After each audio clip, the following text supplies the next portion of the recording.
Okay, good afternoon mga ka-GG Humble Works. So meron tayo ditong Suzuki GSX-S 150 sir, tama? Yes, sir. Kapares po ito ng makina ng Rider 150 Fi. So ayan, no, nakita nyo, magulo pa yung wire, no, kasi inaayos ko pa. At for power appliance po ito. So meron siya nitong TDD na ilaw dito. Tapos meron pa siyang senlo rito. So ayan yung gagawin. Then yan, meron pa siyang loud horn. Ayun, no? Yung loud horn. Dito niya nilagay. So, existing na yan. Ayusin ko. So, nakikita nyo, no? First time kong gumawa nito. GSX-S 150 Suzuki. Pero, kaya ko pa rin ayusin. Ang ano kasi dito, yung knowledge mo, saka yung experience mo sa pag-wiring. So, tama po yung sinabi ni Becky Works, no? Ni Mentor. Sobrang hirap po talaga. Yung wiring ng GSX, no? Hindi biro.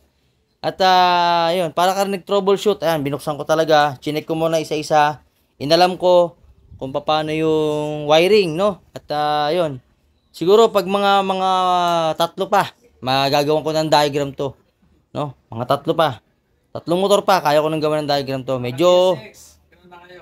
Magawa na kayo. ayan si sir, ha? Tiga sir, yun sir, tiga saan kayo sir? North Caloocan. North Caloocan, near Bulacan na. Near Bulacan. Malapit sa Tungko. Tungko, yun. From Bulacan po si sir, no? So, kita nyo, no? Gaano kalayo. Dumayo pa rito sa San Pedro, Laguna para lang magpa-power appliance. No? At yun nga. Sinuwerte tayo napili. So, yan. Binibigay natin ngayon yung quality. So, alauna na, bago ko pa lang sisimulan. Kasi, inalam ko muna yung wiring ng motor niya. So, inisa-isa ko.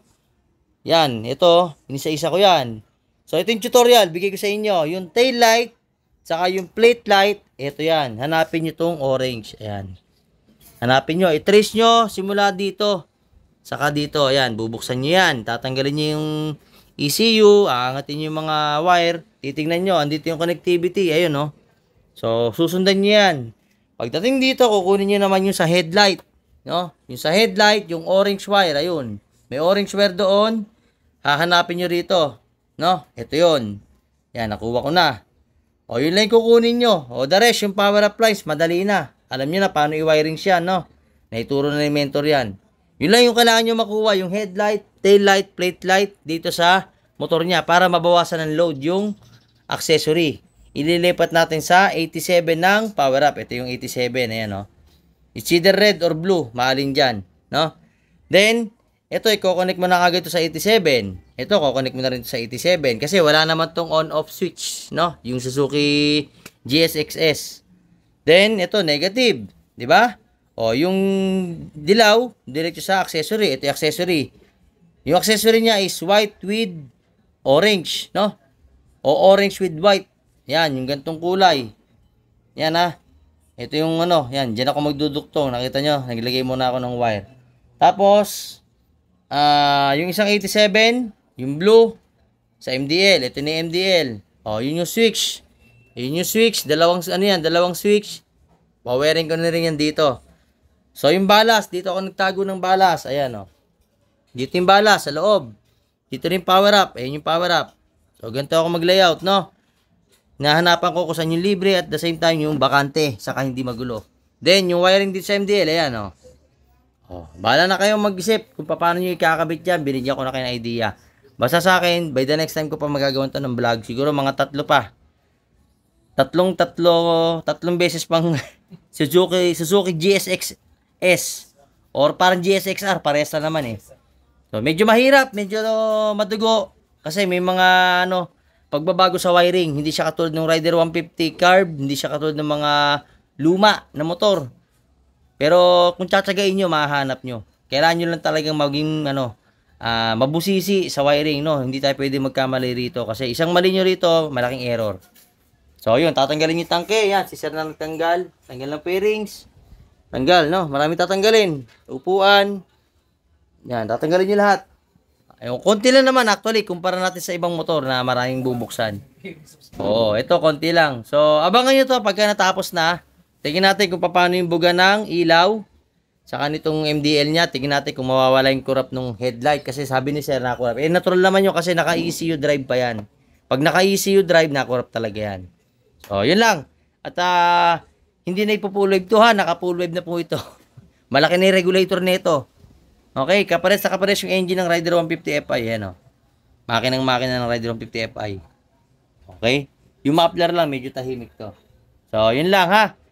Tabangan nyo muna to. Tatapusin ko. Then, pakita natin yung resulta after. So, lilinisin ko pa kasi ng konti to. Okay? So, yun lang muna. At, medyo nakapagod. Launa, bago ko pa na-vlog. Kasi nga, inisa-isa ko muna. Talagang medyo magulo. Ginamit ko lang yung dragon ko. Ito nyo, alalay ko. Yan, yung dragon. Okay, so abangan nyo lang to. JJ Embleworks. At sisimulan na natin to. Yun, so ito. Inabot na tayo ng gabi. Ayan o, gabi na. So, kahit gabi na, natapos naman natin yung GSX S150 Suzuki. Yan. So, ito na yung motor. Check natin, no? Wirings muna tayo. Check muna tayo. Yan yung wiring sa ilalim ng kanyang head. Then, tingnan natin likod ng head. Yun, no? Parang wala lang, oh. Wala tayong binalagbag. Then, ayun. Ito yung wiring, ha? Ito yung sinasabing resulta, no? Body ground. Body ground, di ba? Yan. Then, relay. Ito yung relay, relay ng busina. Power up. Ito yung power up. Asan yung balas? Ito yung balas. Ayun. Nakatago. Ayun, Yan yung balas ng kanyang senlo. Okay? Tapos, tingnan yung wire, ha? Check tayo hanggang kadulu-duluhan. Yan. So, nakikita nyo. Yan siya. Yan dito. Yun, parang stuck pa rin, Pagdating dito, ayan. Dito na tayo, yun, Ito yung lagay ng battery. Tapos, yun yung terminal. Yun yung fuse, Dalawang fuse, Isa sa horn, isa sa power up. Then, terminal, ayan, terminal tayo negative. Terminal tayo na positive. Lahat po yan nakahinang, ha. Ayan, kung nakikita nyo, hinang yan. Walang daya. Then, original po din ginagamit natin terminal. Dapat solid copper, Huwag tayong gagamit ng peke. Pati yung mga terminal sa battery. Ayan, sa battery sa sa busina. Gamit tayo ng original. Okay? Original terminal, circuit brand. O kung may budget, IKI. So, ito, antayin nyo yung resulta. Papakita ko. Assembly muna namin to. Balik muna namin yung tangke, yung kaha. Tapos, testing tayo. Alright? So, abangan nyo lang to. JJ Embleworks. So, ayan. At alas 8 ng gabi. Tapos na tayo mag-assemble. Tignan natin. Kung may mga lawit-lawit. Yun, Pusang gala. Parang stock lang, Tapos, ang wiring, Uy. Magic. Hindi, nandun sa baba. Yun, Doon. So, tamang layout po tayo, Proper layout. At the same time, diskarte. Yan. Hindi magulo. Then, eto na. So, tapos na. Sir. Sige, sir. Start. On. Oops. Antayin matapos yung fuel pump. Start. Yun, Alright. Okay, then, buksan mo kagad yung hazard. Yan. Tapos ng hazard, yung senlo. Yan. Hay mo na. Todo mo na. Tapos yung TDD. Yan. Stock na busina muna. Yan, stock. Bukas yung dual. Kumurap. Wala. Sakit sa ulo. Lumakas ba sir yung busina? Lumakas yung busina, pati yung stock na busina lumakas. Then nawala yung kurap, Walang daya. Although ito may kurap kasi nga hindi pa siya switch. Ibig sabihin naka-ECU driven pa to. Nga lang nilipat ko na rin yung power niyan. Okay? Ayan valve type, stock yung liquid niyan, valve type. Check natin. Yun Yan, okay, gumagana, working. Sige, isa pa. Yung working din. Okay, then ayan plate light. Working na yung plate light, LED yan.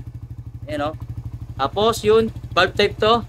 Pagdating dito, LED na lahat. Yan. Siyempre yung signal light bulb yan.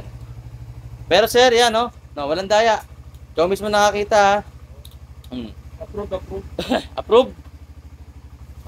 So Quantity over quality. Quality over quantity.